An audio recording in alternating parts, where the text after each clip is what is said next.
আমার বাবা হয়, আমার সৎ বাবা। কালকে রাতে 11টার দিকে কুপিয়ে হত্যা করেছে। আপনার 4 মাস আগে বাড়ির থেকে চুরি করে পালাই গেছিল। 4-5 দিন আগে ডিভোর্স দেওয়া হয়েছে। ডিভোর্স দেওয়ার পরে হুমকি দিছে, হুমকি দিয়ে বলছে তোকে ধরে মারবো। কাল রাতে 11টার দিকে আসে ধরে কুপিয়ে হত্যা করা হয়ে চলে গেছে। ওই তো হুমকি দিছিল, হুমকি দেওয়ার পরে রাতে 11টার দিকে আসে দরজা ডাক দিয়ে একজন যে গেট খোলা শুরু করছে আর মনে করেন যে ওটি ধরেই কুপিয়ে হত্যা করা হয়েছে। রাত 12টায় এসে নৃশংসভাবে তাদের খুন করছে। আমরা এই হত্যার বিচার চাই।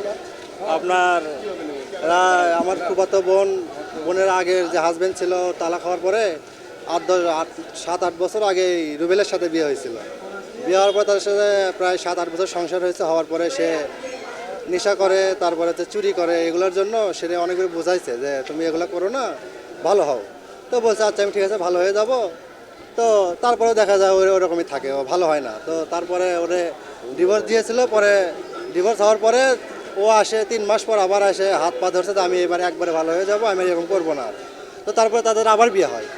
বিয়ে হওয়ার পরে দেখে না ওর ওই রুচিটা মানে ওই অভ্যাসটা শেষ হয় না, ওই নেশা করে। তারপরে আসে আপনার বাড়িতে এসে মানে বউ যেগুলো ইনকাম করে ইনকাম করে না, শুধু বসে বসে খায়।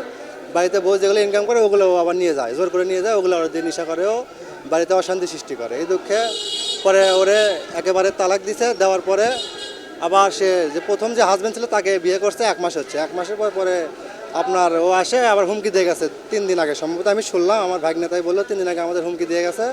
হুমকি দেওয়ার পরে যে আপনার আজকে গত রাতে আপনার রাত 12টার দিকে এসে দুজনকে আপনি নৃশংসভাবে হত্যা করছে।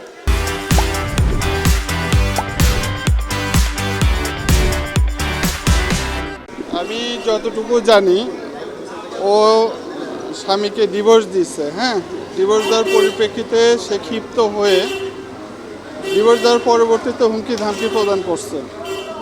সেটা ওই পরিবারটা আমাদেরকে জানাই নাই। না জানার ফলে আমরা এখন জানতেছি যে হুমকি প্রদান করা হয়েছে। তো এখন তার আমাদের করার কিছু নাই। তো এখন যেটা হয়েছে সেটা হচ্ছে যে গতকাল রাত 12:30-1টার দিকে ফোন পেলাম যে ওখানে মার্ডার হয়ে গেছে।